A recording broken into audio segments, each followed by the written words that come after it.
اعوذ باللہ من الشیطان الرجیم، بسم اللہ الرحمن الرحیم۔ تمام سننے والوں کو میری دل کی عطا گہرائیوں کے ساتھ السلام علیکم ورحمۃ اللہ وبرکاتہ۔ امید ہے آپ سب لوگ خیریت سے ہوں گے، خوشباش ہوں گے۔ آپ کے علم میں ہے کہ ہمارا پروگرام کافی عرصے سے جھوٹ پر چل رہا ہے، اور اس کی وجہ یہ ہے کہ دنیا میں جتنا جھوٹ بولا جا رہا ہے اور جتنا گناہ کبیرہ جھوٹ بول کر کیا جا رہا ہے، وہ سب کا سب ہماری عبادتوں کو ضائع کر رہا ہے، اور جس کا ہمیں بالکل احساس تک نہیں کہ ہم کس راستے پہ جا رہے ہیں، کہاں جا رہے ہیں، کیا ہم نے یہ دنیا چھوڑ کے جانا بھی ہے یا ہمیشہ اسی دنیا میں زندگی گزارنی ہے، یا قیامت بھی آئے گی، یا عالم برزخ کا منظر بھی آئے گا، یا قبر کا منظر بھی آئے گا، وہاں بھی کچھ ہوگی۔ لیکن ہم صرف موجودہ اپنی خوشحالی کو دیکھتے ہوئے اور اپنے آپ کو بلندی کی طرف لے جاتے ہوئے دیکھتے ہوئے بہت آسانی کے ساتھ جھوٹ بول دیتے ہیں۔ اگر ہم دنیا بھر کے چینلز کو دیکھیں، ٹی وی چینلز کو، سوشل میڈیا کے علاوہ، تو ہر کوئی ہر خبر سب سے پہلے پہنچانا چاہتا ہے، چاہے وہ مصدقہ ہو یا غیر مصدقہ ہو۔ اور آپ کو پتہ ہونا چاہیے کہ جو ٹی وی پہ خبریں چلتی ہیں اور سوشل میڈیا پہ، وہ بہت جلدی لوگوں تک پھیل جاتی ہیں۔ اس کے کیا اسباب ہیں، اور اس سے ہم بالکل نابلد ہوتے ہیں کہ اس کی کانسیکوینسز کیا نکلیں گی ہماری آخری زندگی میں پلنگ پر پڑے ہوئے۔ اور اس کے بعد تحریری طور پر جو باتیں ہوتی ہیں، جو قلم بند ہو جاتی ہیں، اس کے بارے میں گفتگو کریں گے کہ وہ کتنی خطرناک ہوتی ہیں اور کچھ زبانی ہوتی ہیں۔ تو ہم چلتے ہیں سب سے پہلے اخبارات کا جھوٹ۔ اب جھوٹ کی ناپسندیدگی زبان کے ساتھ مختص اور محدود نہیں ہے۔ جھوٹ گناہ ہے، خواہ زبان سے ظاہر ہو یا نو کے قلم سے تراش لیا جائے، اور تحریری ہو۔ جھوٹی تحریری اس لحاظ سے جھوٹی گفتگو سے بدتر ہے کہ اس کا دائرۂ عمل وسیع تر ہوتا ہے، کیونکہ پڑھنے والے لوگ اس کو بہت زیادہ ہوتے ہیں۔ ایک تو اس لحاظ سے کہ جھوٹی گفتگو لمحاتی ہوتی ہے اور وقت کے ساتھ ساتھ ختم ہو جاتی ہے، اور اس کا نقصان یہ ہوتا ہے کہ جو جھوٹ بولتا ہے پھر بعد میں وہ بھول جاتا ہے کہ میں نے کچھ کہا تھا، پھر اسٹیٹمنٹ اپنی وہ تبدیل کر لیتا ہے۔ جبکہ چھوٹی تحریر موجود رہتی ہے، دوسرے لحاظ سے یہ بڑا جھوٹ ہے، یعنی ایک چھوٹا جھوٹ اور ایک بڑا جھوٹ۔ دوسرے اس لحاظ سے یہ جھوٹ ہے کہ زبان کا جھوٹ صرف چند افراد سنتے ہیں، لیکن تحریری جھوٹ ہر جگہ پہنچایا جا سکتا ہے، بالخصوص اگر وہ کثیر الاشاعت اخبار میں شائع ہو جائے، جیسے کہ آج کل ہماری سوشل میڈیاز پر مختلف چینلز کے، دنیا بھر کے بین الاقوامی چینلز کے نام لیے جاتے ہیں، بعد میں اس کی تردید ہو جاتی ہے، تردید نہیں بھی ہوتی تو کوئی بات نہیں ہے۔ اب ایک جھوٹ دیکھیں چل رہا ہے اتنا کہ پنکی کوئن ہیروئن، اس کا کیس ہے، آہستہ آہستہ ارمغان کی طرح چلے گا اور یہ بھی ختم ہو جائے گا، کیونکہ اس میں بڑے بڑے جھوٹے ملوث ہیں۔ لیکن کیا ان کا ضمیر مطمئن ہے؟ کیا ان کو اللہ کے یہاں جواب نہیں دینا ہے؟ عمر رسیدہ ہونے کے باوجود یہ صرف دنیاوی عہدے جو کہ عارضی ہیں، اور وہ دنیاوی عہدے ختم ہو گئے، لوگ چلے گئے دنیا چھوڑ کر۔ آج ان کی قبروں پر سوائے چند افراد کے جو ان کے گھر کے احباب ہیں، ان کو بھی اگر توفیق ہوتی ہے تو چلے جاتے ہیں، ادروائز وہاں بھی نہیں جاتے۔ نامہ نگار کو چاہیے کہ سچا اور صحیح لکھنے والا ہو، اور اپنی دور رس نگاہوں سے جھوٹی خبروں کے شائع ہونے کا خطرے سے بچے۔ خبر نگار کو چاہیے کہ اپنے اخبار کو صحیح اور سچی خبریں ارسال کرے۔ اگر جھوٹی خبریں ارسال کرے گا تو نامہ نگار جھوٹ موٹ شائع کر دیں تو گناہ کبیرہ ہونے کے علاوہ جو حق زحمت اس کے بدلے میں کمائیں گے وہ بھی ناجائز اور ناپاک پیسہ ہوگا، اور چوری کے مال کی طرح چالاکی، مکاری، عیاری اور دروغ گوئی کی کمائی ہوگی، جو کہ حرام خوری اور گھٹیا پن ہے۔ اب مجھے بتائیے آپ کہ گناہ کبیرہ بھی ہے، آمدنی بھی ناپاک ہے، اور ناپاک آمدنی ہے تو اس سے ظاہر ہے کہ حرام ہی نے جنم لینا ہے، اور وہ ہم خود بھی کھا رہے ہیں، اپنے بچوں کو بھی کھلا رہے ہیں۔ تو اب ہم کتنی دفعہ بھی غسل کر لیں، کتنی دفعہ وضو کر لیں، کتنی ہی نمازیں پڑھ لیں، تو ناپاکی میں تو نماز نہیں پڑھی جا سکتی۔ لیکن ہم کتنا دھڑلے سے اپنے آپ کو بیوقوف بنا رہے ہیں۔ ارباب جرائد سے اکثر لوگ نہیں جانتے کہ جھوٹ بولیں، لیکن حقائق کو بعین ہی شائع کرنے کے بجائے اپنے نظریات اور فکری سانچے میں ڈھال کر حالات اور وضاحت اپنے عقلی قیاس میں بدل کر اپنا مخصوص نظریہ اپنا لیتے ہیں، یا کسی کی زندگی کے مخصوص پروگرام کو پیش نگاہ رکھتے ہوئے اس کی حیثیت ذہنی کے مطابق رنگ دے دیتے ہیں، اور پھر احتمال پیش کرنے کے بجائے قطعی طور پر صراحت کے ساتھ خبر دے دیتے ہیں۔ اگر ہم یہ کہیں کہ ان خبروں میں سے جن کے لکھنے والوں سے ہم آگاہ ہیں 80% مطبوعات جو پرنٹ ہوتی ہیں ہم نے خلاف حقیقت پائی ہیں، تو اس میں کوئی مبالغہ آرائی نہیں ہوگی۔ آپ کے مشاہدے میں بارہا گزرا ہوگا کہ کلام پاک کی تفسیریں اور تراجم مختلف لوگوں نے کیے ہیں، سب شیخ الاسلام ہیں، لیکن جس کا جو نظریہ تھا اس نے اس حساب سے ترجمہ کیا، تھوڑا بہت آگے پیچھے گھٹا کے اپنا مطلب نکالا، اور تفسیر وہ خالصتاً اس کی اپنے ذاتی تھی، تو ظاہر ہے کہ جانبداری ہو گئی اور حق کی طرح ان تک نہیں پہنچایا، بلکہ جو اس کا نظریہ تھا جھوٹا یا سچا وہ لوگوں تک پہنچایا، اور وہ لوگوں میں جب عام ہو جائے گا تو آپ مجھے بتائیے کہ اس کا حال کیا ہوگا کہ جو تفسیریں لکھ رہا ہے۔ ارباب قلم میں سے بعض حضرات لوگوں کے لیے جو القابات رکھ دیتے ہیں، ذاتی پسند و ناپسند اور دوستی و رنجش و دشمنی کے پیش نظر کبھی رائی کا پہاڑ اور کبھی پہاڑ کا رائی بنا دیتے ہیں۔ پنکی ہیروئن کا ارمغان کا کیس بھی پہاڑ سے رائی بن جائے گا، آپ دیکھ لیجیے گا، میری باتوں نوٹ کر لیں آپ۔ ڈیفینس راولپنڈی میں یہی کیس ہوا تھا نا کہ ایک نابالغ لڑکے نے گاڑی چلاتے ہوئے پہلے ان کا پیچھا کیا، پھر بعد میں دوسری گلی سے آگے زور سے ٹکر ماری، 6-7 بندے اسی وقت ختم ہو گئے۔ وہ ایک بہت بڑے بلڈرز کا، اور اس کی بیگ بہت بڑی تھی۔ شروع میں سارے سوشل میڈیا بولے، لیکن بعد میں کیس ختم، جن کے مرنے والے تھے مر گئے، ان کا پرسہ احوال آج تک کسی نے نہیں لیا۔ لیکن غریب اگر پھنس جائے تو وہ تو بیچارہ اپنا وکیل بھی نہیں کر سکتا، اور اس کو سزا ہو جاتی ہے۔ کیا یہی انصاف ہے؟ کیا یہی سچ ہے؟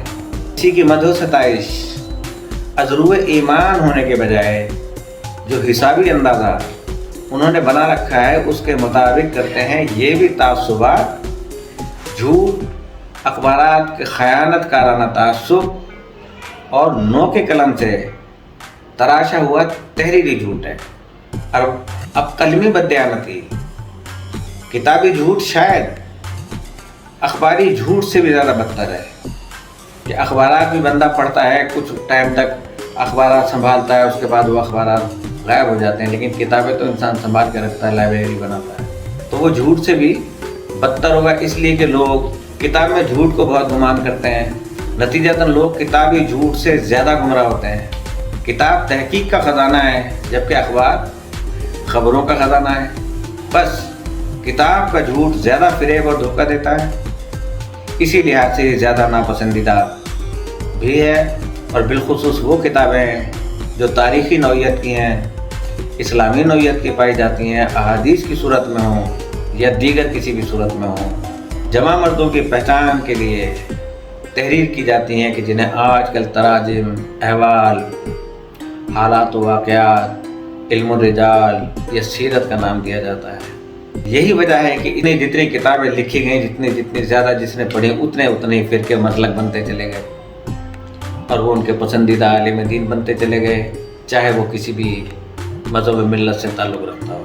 ایک ایسا جھوٹ بھی ہے کہ جس نے اپنے جد بزرگ کو، جو اصل میں اہل دانش ہی نہ تھے، دانش مندوں میں اونچے نام سے متعارف کرایا، اور اس کو کروانے کے لیے ان کی تالیفات وضع کر کے اپنے زمانے کے محققین میں سے ایک مشہور بزرگ کو ارسال کی، تاکہ وہ اپنی قابل قدر کتاب میں اسے درج کریں۔ اقتباس لکھا جاتا ہے نا، پیش کی جاتی ہے کسی کو کتاب لکھنے کے لیے کہ وہ کس تاریخی جملے پیش کرے۔